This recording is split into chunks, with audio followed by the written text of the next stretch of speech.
ದೇಶದ ರಕ್ಷಣೆಗೆ ನಾವು ಯಾಕೆ ಆ ಸ್ಥಾನದಲ್ಲಿ ಸೇರಬಾರ್ದು, ನಾವು ಯಾಕೆ ಆ ಯೂನಿಫಾರ್ಮ್ ಹಾಕ್ಬಾರ್ದು? ಆನ್ಲೈನ್ ಮುಖಾಂತರ ಆಗಲಿ ಅಥವಾ ವೈರ್ಲೆಸ್ ಇದು ರೇಡಿಯೋ ಸೆಟ್ಸ್ ಇರ್ತವೆ ಆ ಮುಖಾಂತರ ಆಗಲಿ ಅವ್ರಿಗೆ ಮಾಡೋದಕ್ಕೆ ಅದೊಂದು ಕೋರ್ ಇರುತ್ತೆ. ಸೊ ಅದರಲ್ಲಿ ನಾನಿದ್ದೆ. ಈ ಭಗತ್ ಸಿಂಗ್ ಆಗಿರ್ಬೋದು, ಇವೆಲ್ಲ ನಾವು ಚಿಕ್ಕ ಮಕ್ಕಳಿರುವಾಗ ಶಾಲೆಯಲ್ಲಿ ಓದಿ ನಾವು ಯಾಕೆ ದೇಶ ಸೇವೆ ಮಾಡಬೇಕಂತ ಒಂದು ಛಲ ಬಂದು ನಾವು ದೇಶಕ್ಕೆ ಇದು ಸೈನ್ಯಕ್ಕೆ ಸೇರ್ತಾರೆ. ನಮಸ್ಕಾರ ಸ್ನೇಹಿತರೆ, ಮತ್ತೊಮ್ಮೆ ಮತ್ತೆ ವಿಶೇಷ ಸಂಚಿಕೆಗೆ ತಮ್ಮೆಲ್ಲರಿಗೂ ಸ್ವಾಗತ ಸುಸ್ವಾಗತ. ಸ್ನೇಹಿತರೆ, ಎಂದಿನಂತೆ ನಮ್ಮ ಯೂಟ್ಯೂಬ್ ಚಾನಲ್ ನಲ್ಲಿ ವಿಶೇಷವಾದ ಜಾಗದ ಸ್ಥಳದ ಪರಿಚಯ ಅಥವಾ ವಿಶೇಷವಾದ ವ್ಯಕ್ತಿಗಳ ಪರಿಚಯ ಮೊದಲಿಂದ ವಿಷಯ. ಅದರ ಮುಂದುವರೆದ ಭಾಗವಾಗಿ ನಾವೆಲ್ಲರೂ ಇವತ್ತು 80ನೇ ಸ್ವಾತಂತ್ರ್ಯೋತ್ಸವದ ಹೊಸ್ತಿನಲ್ಲಿರುವ ಕಾರಣ ಗಡಿಯ ಭಾಗದಲ್ಲಿ ನಾವೇನಾದ್ರೂ ಈಗ 80 ವರ್ಷಗಳ ಕಾಲ ಸ್ವತಂತ್ರವನ್ನ ಅತ್ಯಂತ ನೆಮ್ಮದಿಯಾಗಿ ಅನುಭವಿಸ್ತಿದ್ವಿ ಅಂತಂದ್ರೆ ಗಡಿಯಲ್ಲಿನ ಒಂದಿಷ್ಟು ಸೈನಿಕರ ಬಲಿದಾನ, ತ್ಯಾಗದ ಜೀವನದ ಪ್ರತೀಕವಾಗಿ ನಾವೊಂದಿಷ್ಟು ನೆಮ್ಮದಿಯಾದ ಜೀವನವನ್ನ ಅನುಭವಿಸ್ತಿದ್ವಿ. ಅದ್ರ ಪ್ರಯುಕ್ತವಾಗಿ ನಾವು ಏನ್ ಮಾಡ್ತಿದ್ವಿ ಅಂದ್ರೆ ಸೈನಿಕರ ಜೀವನ ಹೆಂಗಿರುತ್ತೆ, ಜೀವನ ಶೈಲಿ ಹೆಂಗಿರುತ್ತೆ, ಅವರ ತ್ಯಾಗದ ಹೆಂಗಿರುತ್ತೆ, ಅಲ್ಲಿನ ಯುದ್ಧದ ಘಟನೆಗಳು ಹೆಂಗಿರ್ತವೆ, ಸೈನಿಕರು ತರಬೇತಿ ಯಾವ ರೀತಿ ತಗೊಳ್ತಾರೆ, ಮತ್ತೆ ಯಾವ ರೀತಿ ಸೈನ್ಯಕ್ಕೆ ಸೇರ್ತಾರೆ, ಅಲ್ಲಿನ ಲೈಫ್ ಒಟ್ಟಾರೆಯಾಗಿ ಸೈನಿಕರ ವ್ಯಕ್ತಿತ್ವದ ಬಗ್ಗೆ ಕಂಪ್ಲೀಟ್ ಆಗಿ ಒಂದು ಚರ್ಚೆ ಮಾಡೋಣ ಅಂತ ಇವತ್ತಿನ ಈ ಕಾರ್ಯಕ್ರಮವನ್ನು ಮಾಡ್ತಿದ್ವಿ. ಮತ್ತೊಮ್ಮೆ ತಮ್ಮೆಲ್ಲರಿಗೂ ಸ್ವಾಗತ ಸುಸ್ವಾಗತ.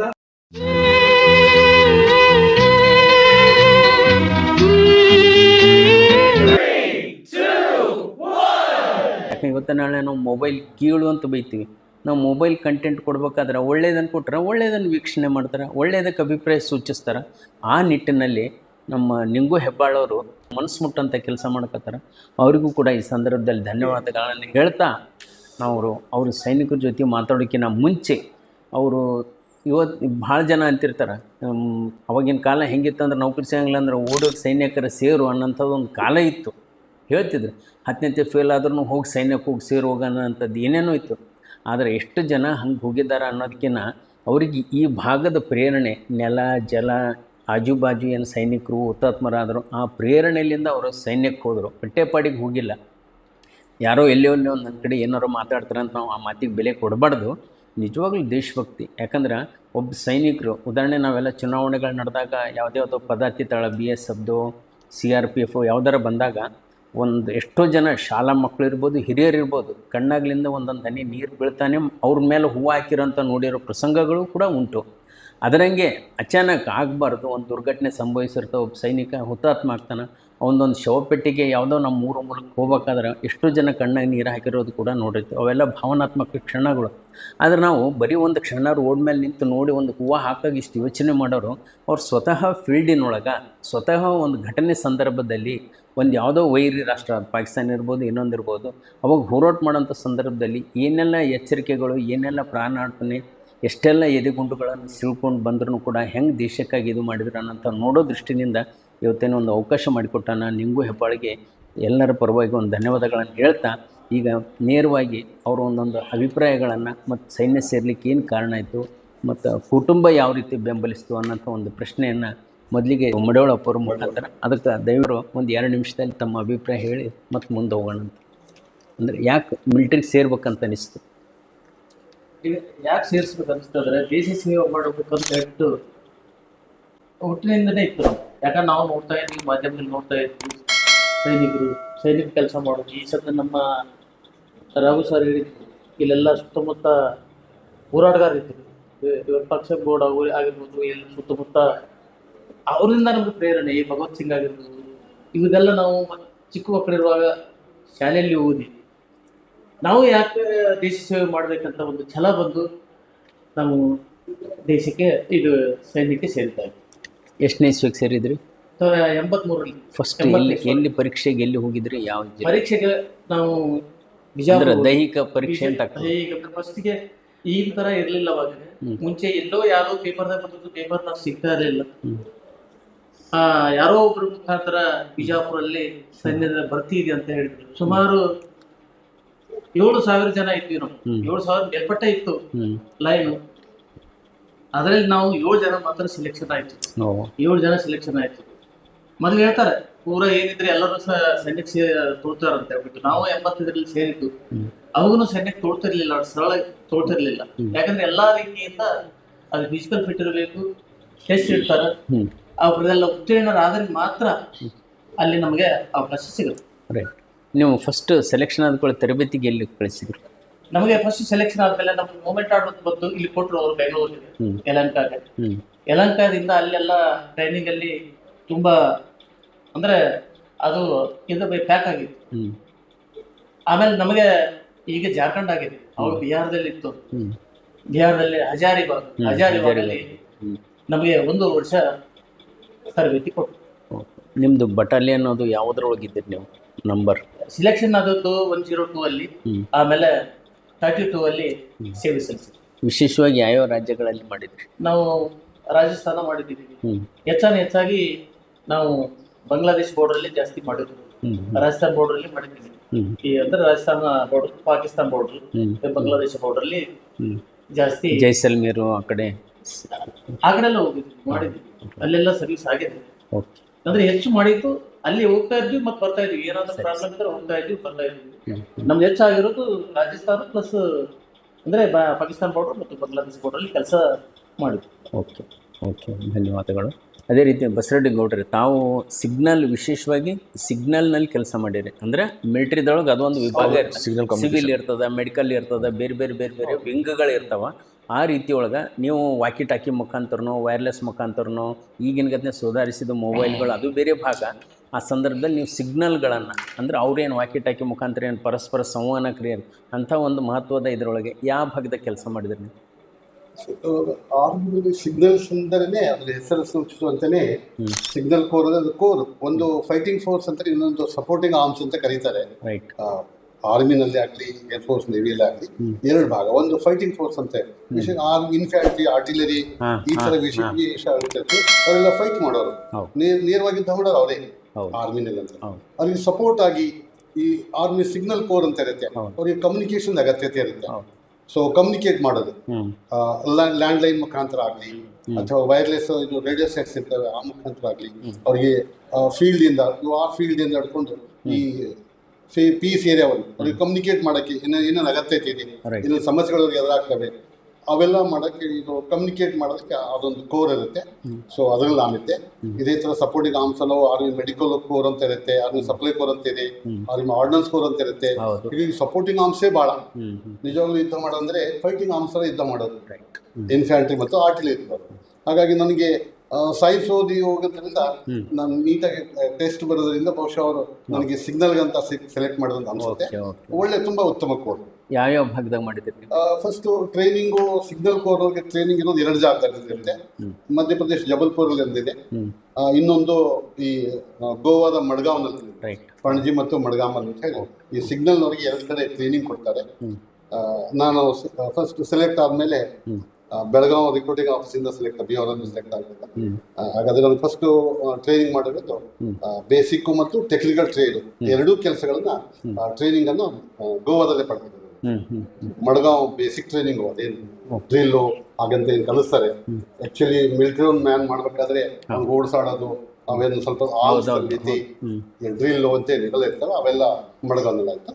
ಸೊ ಪಣಜಿನಲ್ಲಿ ಏನಿದೆ ಬಾಂಬೋಲಿಮ್ ಕ್ಯಾಂಪ್ ಅಂತ ಇರುತ್ತೆ, ಅಲ್ಲಿ ನಮಗೆ ಟೆಕ್ನಿಕಲ್ ಟ್ರೇಡ್ ಟ್ರೈನಿಂಗ್ ಈ 2 ಪಡೆದು ಮೊಟ್ಟ ಮೊದಲು ಮಥುರಾ ಉತ್ತರ ಪ್ರದೇಶದಲ್ಲಿ ಪೋಸ್ಟಿಂಗ್. ಮಥುರಾ. ನೀವು ಸಪೋರ್ಟಿಂಗ್ ಕೋರ್ ಅಂತ ನಿಮಗೂ ಕೂಡ basic fighting skill land by force to force ಯುದ್ಧ ಮಾಡೋರಿಗೆ ರೆಗ್ಯುಲರ್ ಆಗಿ ಅದನ್ನ ಇರ್ತಾ ಇದೆ. ನಿಮಗೂ ಕೂಡ ಅದನ್ನ ಏನಾದ್ರು ಟ್ರೈನಿಂಗ್ ಡೈಲಿ ಮಾಡ್ತಾರೆ ಅಥವಾ ನಿಮ್ಗೆ ಸೇಫ್ಟಿ ನಮಗೆ ಟ್ರೈನಿಂಗ್ ನಮ್ಮ ಹತ್ರ ಅಷ್ಟು, ಯಾಕಂದ್ರೆ ನೇರವಾಗಿ ಅವ್ರಿಗೆ ಹತ್ರ ಫೈಟಿಂಗ್ ಫೋರ್ಸ್ನವ್ರು ನೇರವಾಗಿ ಅಲ್ಲಿ ಯುದ್ಧದ ಜೊತೆ ಇರ್ತಾರೆ, ಅವ್ರಿಗಿಂತ ಸ್ವಲ್ಪ ಹಿಂದೆ ಇರ್ತೀವಿ ನಾವು. ನನ್ನ ಕ್ವಶನ್ ಅಕಸ್ಮಾತ್ ನಾಳೆ ಯುದ್ಧದ ಸಮಯದಲ್ಲಿ ನೀವೇನಾದ್ರು ಹೋಗ್ಬೇಕಾದ ಪರಿಸ್ಥಿತಿ ಬಂದಾಗ ನೀವೇನಾದ್ರು ಎಕ್ಸರ್ಸೈಸ್ ಆಲ್ರೆಡಿ ಪ್ರಿಪೇರ್ ಆಗಿರ್ಬೇಕು. Totally all over Indian army soldiers ಪ್ರತಿಯೊಬ್ಬರಿಗೂ ಫೈಟಿಂಗ್ ಟ್ರೂಪ್ಸೇ ಇರಲಿ, ಅನದರ್ ಸಿಗ್ನಲ್ ಇರಲಿ, ಆರ್ ಟಿ ಇರಲಿ, ಯಾವುದೇ ಸಪ್ಲೈ ಇರಲಿ, ಮೆಡಿಕಲ್ ಇರಲಿ, ಯಾವುದೇ ಕೋರ್ ಇದ್ರೂ ಕೂಡ ಅವ್ರಿಗೆ ಬೇಸಿಕ್ ಟ್ರೈನಿಂಗ್ ಅಂತ ವೆಪನ್ ಟ್ರೈನಿಂಗ್ ಬೇಕೇ ಬೇಕು.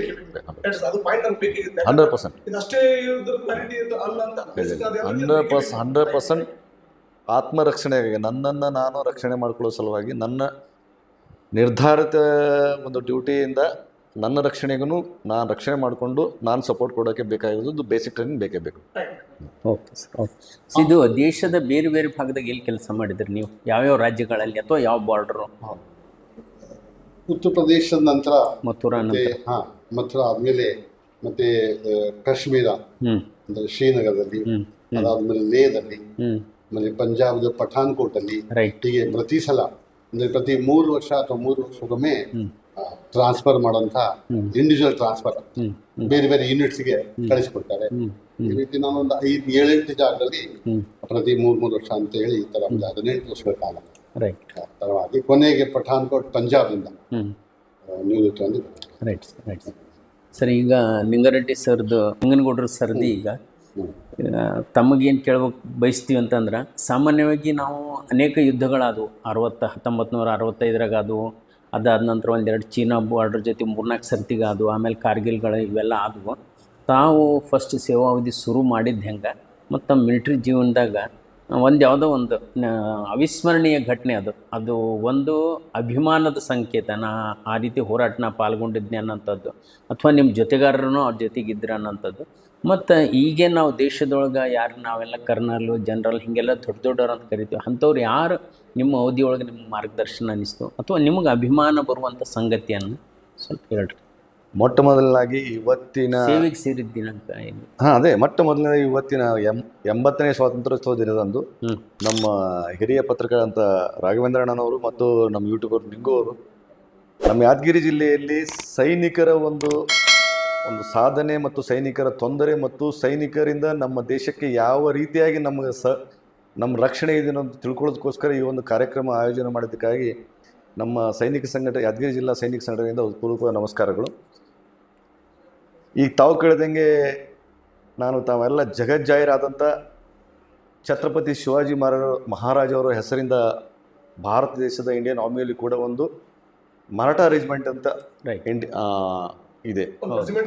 ಅಂದರೆ ಟೋಟಲಿ ಏನಪ್ಪ ಅಂತಂದರೆ, ಇವತ್ತು ನಾನು ನಿಮ್ಗೆ ಏನು ಹೇಳಲಿಕ್ಕೆ ಇಷ್ಟಪಡ್ತೀನಿ ಅಂತಂದರೆ, ಇಂಡಿಯನ್ ಆರ್ಮಿಯಲ್ಲಿ ಈ ದೇಶಕ್ಕೋಸ್ಕರ ಸ್ವತಂತ್ರ ಪೂರ್ವದಲ್ಲಿ ಯಾರ್ಯಾರು ಈ ದೇಶಕ್ಕೋಸ್ಕರ ನಮ್ಮ ಆಜಾದಿಗೋಸ್ಕರ ಬ್ರಿಟಿಷರ ಜೊತೆ ಹೋರಾಡಿದ್ರು, ಇವನ್ ಉತ್ತರ ಪ್ರದೇಶದಲ್ಲಿ ಝಾನ್ಸಿ ರಾಣಿ ಲಕ್ಷ್ಮೀಬಾಯಿ ಇರ್ಬೋದು, ಶಿವಾಜಿ ಮಹಾರಾಜ್ ಮಹಾರಾಷ್ಟ್ರದವ್ರು ಇರ್ಬೋದು, ಅನದರ್ ಎಲ್ಲ ಕಡೆನೂ ಏನೇನು ವೀರೇನಿದ್ರು, ರಾಜಸ್ಥಾನದಲ್ಲಿರ್ಬೋದು, ಪಂಜಾಬಲ್ಲಿರ್ಬೋದು, ಯಾರಿದ್ರು, ಇಂಡಿಯನ್ ಆರ್ಮಿಯಲ್ಲಿ ಸುಮಾರು ರೆಜಿಮೆಂಟ್ಗಳಿವೆ. ಆ ಪ್ರತಿಯೊಂದು ರೆಜಿಮೆಂಟ್ಗಳಿಗೂ ಕೂಡ ಆ ದೇಶಕ್ಕಾಗಿ ಸ್ವತಂತ್ರ ತಂದುಕೊಟ್ಟಂಥ ವೀರರ ಒಂದು ಹೆಸರ ಮೇಲೆ ಒಂದೊಂದು ರೆಜಿಮೆಂಟ್ ನಿಲ್ಲಿಸಲಾಗಿದೆ. ಅದನ್ನು ಇವತ್ತು ಉಲ್ಲೇಖ ಮಾಡ್ಲಿಕ್ಕೆ ಇಷ್ಟಪಡ್ತೀನಿ. ಸಂತೋಷ. ಅದರಲ್ಲಿ ನಾನು ಹೆಚ್ಚಿಗೆ ಹೇಳಿಕ್ಕೆ ಇಷ್ಟ ಇಲ್ಲ. ನಮ್ಮ ಛತ್ರಪತಿ ಶಿವಾಜಿ ಮಹಾರಾಜರ ಒಂದು ಶೌರ್ಯ, ಅವ್ರದ್ದು ಒಂದು ಸಾಹಸ ಯಾವ ಮಟ್ಟಕ್ಕಿತ್ತು ಅಂತ ಅನ್ನೋದು ಎಲ್ಲರಿಗೂ ಗೊತ್ತಿದ್ದ ವಿಷಯ. ಆ ಒಂದು ಛತ್ರಪತಿ ಶಿವಾಜಿ ಮರಾಠಾ ರೆಜಿಮೆಂಟಲ್ಲಿ ಬೆಲ್ಗಮಲ್ಲಿರ್ತಕ್ಕಂಥ ಒಂದು ಸೆಂಟರ್ ಇವತ್ತು ಇಂಡಿಯನ್ ಆರ್ಮಿಯಲ್ಲಿ ಏನಾದರೂ ಉಂಚಾ ದರ್ಜೆಯಲ್ಲಿ ಕಾಣಿಸುತ್ತೆ ಅಂತಂದರೆ ಅದು ಛತ್ರಪತಿ ಶಿವಾಜಿ ಮಹಾರಾಜ ರೆಜಿಮೆಂಟ್. ಅದು ಈಗ ನಮ್ಮ ಹಿರಿಯರು ಉಲ್ಲೇಖ ಮಾಡಿದರು, ಫೈಟಿಂಗ್ ಟ್ರೂಪ್ಸ್ ಅಂದರೆ ಇನ್ಫೆಂಟ್ರಿ ಇದ್ದುಕೊಂಡು, ಆ ಇನ್ಫೆಂಟ್ರಿಯಲ್ಲಿ ನಾನು 1993 ಇಟ್ಕೊಂಡು 2017ವರೆಗೆ ಸೇವೆ ಸಲ್ಲಿಸಿದೆ. ಬೆಲ್ಗಮಲ್ಲೇ ನಾನು ಅಪಾಯಿಂಟ್ಮೆಂಟ್ ಆಗಿರೋದು. ನಾನು ಸೈನ್ಯಕ್ಕೆ ಸೇರ್ಲಿಕ್ಕೆ ಒಂದು ಸ್ಫೂರ್ತಿ ಅಂತಂದರೆ, ನಮ್ಮ ತಾಯಿಯವರ ತಂದೆ, ನಮ್ಮ ಅಜ್ಜನವರು Bijapur district home guards commandant ಆಗಿದ್ದರು. ಅವರು ಹೇಳ್ತರು ಅಂತಾರಲ್ಲ, ಅಜ್ಜ ಹೇಳೋ ತೊಡೆ ಮೇಲೆ ಕುದಿಸ್ಕೊಂಡು ಹೇಳೋ ಮಾತು ಕೈ ಹಿಡಿದು ನಡಿಲಿಕ್ಕೆ ಕಲಿಸೋ ಒಂದು ಪಾಠ, ಅದು ಕೊನೆಯವರೆಗೆ ಮರಲಿಕ್ಕಾಗಲ್ಲಂತೆ. ಅವ್ರು ಹೇಳ್ತಾ ಇರೋ ಮಾತಿಂದ ನಮಗೊಂದು ರೋಷ ಹುಡ್ತಿತ್ತು. ಅವರು ನಮಗೊಂದು ತಿಳುವಳಿಕೆ ಬರುವಾಗೂ ಅವ್ರು ಮಾಡ್ತಕ್ಕಂಥ ಕಾರ್ಯಶೈಲಿನ ನೋಡ್ತಾ ಇದ್ವಿ. ಮತ್ತು ನಮ್ಮ ಕುಟುಂಬದಲ್ಲಿ ಸಹ ನಮ್ಮ ಸಂಬಂಧಿಕರಲ್ಲಿ ಕರ್ನಲ್ ಭೀಮಾಶಂಕರ್ ಹಿಪ್ಪರಿಗಿ ಸಾಹೇಬ್ರು ಅಂತ ಕೂಡ್ಕೊಂಡು ಅವರು ಕೂಡ ಕರ್ನಲ್ ರಿಟೈರ್ಮೆಂಟ್ ಆಗಿದ್ದರು. ಅವ್ರದ್ದು ನಮಗೊಂದು ಸ್ಫೂರ್ತಿಯಾಗಿ ಅನಿಸ್ತಿತ್ತು. ಇದೆಲ್ಲ ನೋಡಿಕೊಂಡು ಸೈನಿಕರಿಗೆ ಸಿಗತಕ್ಕಂಥ ಒಂದು ಏನಂತಂದರೆ ಗೌರವ, ಸೈನಿಕರು ಮಾಡ್ತಕ್ಕಂಥ ಒಂದು ದೇಶ ಪ್ರೇಮ, ದೇಶಭಕ್ತಿ, ದೇಶದ ರಕ್ಷಣೆಗೆ ನಾವು ಯಾಕೆ ಆ ಸ್ಥಾನದಲ್ಲಿ ಸೇರಬಾರ್ದು, ನಾವು ಯಾಕೆ ಆ ಯೂನಿಫಾರ್ಮ್ ಹಾಕಬಾರ್ದು ಅಂತಂದು ಒಂದು ಹುಮ್ಮಸ್ಸಿನಿಂದ ನಾನು ಸರ್ವಿಸಿಗೆ ಜಾಯ್ನ್ ಆದೆ.